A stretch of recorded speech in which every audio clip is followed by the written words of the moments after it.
Okay, guys. This will be a little shaky at the beginning, especially because I'm doing this one-handed.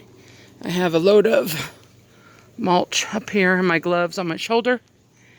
And I'm carrying it with me down the corridor by the goat fencing, so I don't have to come back and make another trip. But I wanted to give you guys a little update on our progression. Whew. It's about noon Saturday, and this is what I'm working on right now. This is the pathway between the goat fence and our yard's fence. You can see at the end there I already have some of the mulch down, but I'm going to take you with me to show you what I'm doing. Let's walk. Whew. We intentionally made this pathway big enough to walk carrying things, but it still makes me feel claustrophobic and trapped.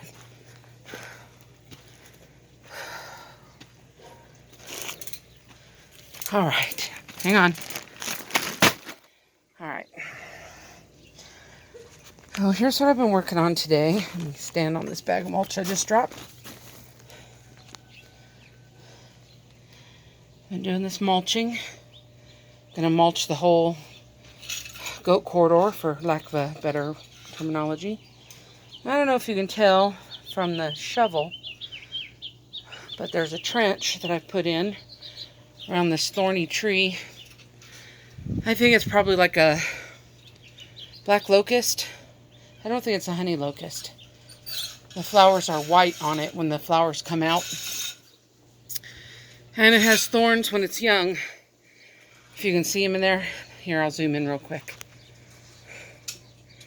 You can see those nasty, nasty thorns all along the branches. They are sharp little boogers.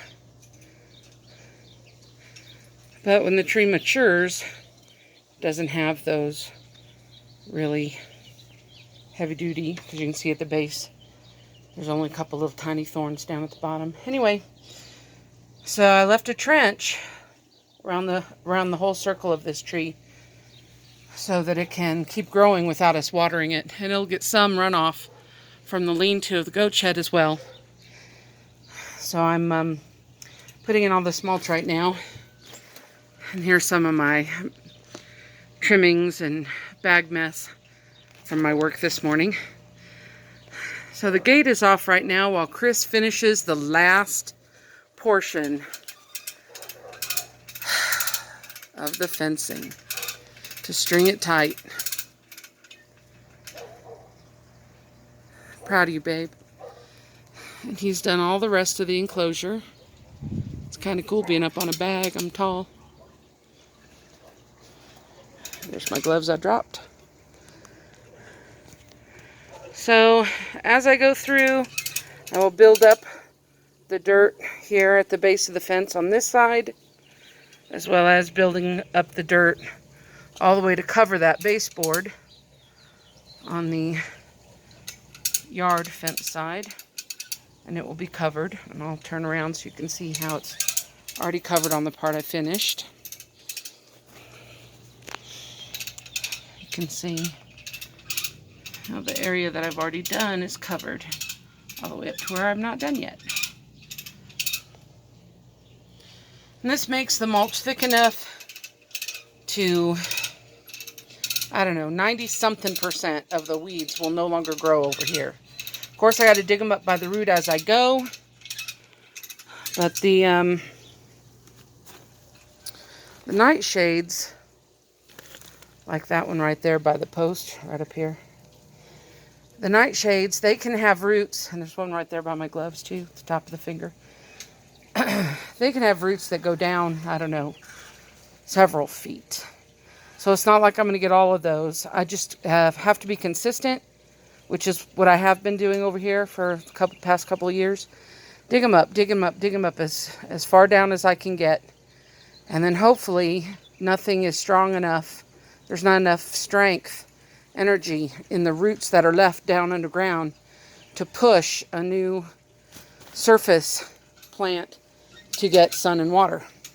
And it will eventually starve out that root. It just takes consistency. It's not like those dandelion roots over there. Those are real easy to pull out. So anyway, I wanted to show you that this is my current project, especially to update my sister. And I know I mostly make these for my sister Carrie in Greenwood, Indiana, but this one is especially at the request of my sister Kathy, who's in Terre Haute, Indiana. No, I never lived in Indiana myself. We were an Air Force family. My dad retired out there after I had already moved away. But at any rate, she had wanted another update. So this is for you, Kathy. So you can see the work we're getting done. But even though it's just May, it is already really hot. And with the sun full on you and I don't have the shade anymore, I'll be done with this soon. So I'll show you real quick. Blooms on the catalpa. This is the catalpa that's growing in the turtle pen. See the pretty white blooms? And over there, on the other side of our yard, above the umbrella, you can see a little bit of the catalpa tree that's over there. That's the one in the turtle pen grew off of. And it's white flowers. And we also have some of our water lilies, making those pretty white flowers. Not that the turtles can enjoy that, but we sure do. Birds in the tree. Anyway, have a great day. I just wanted to give you an update. Don't want to talk too long. I need to finish sweating so I can go inside and rest. See you later.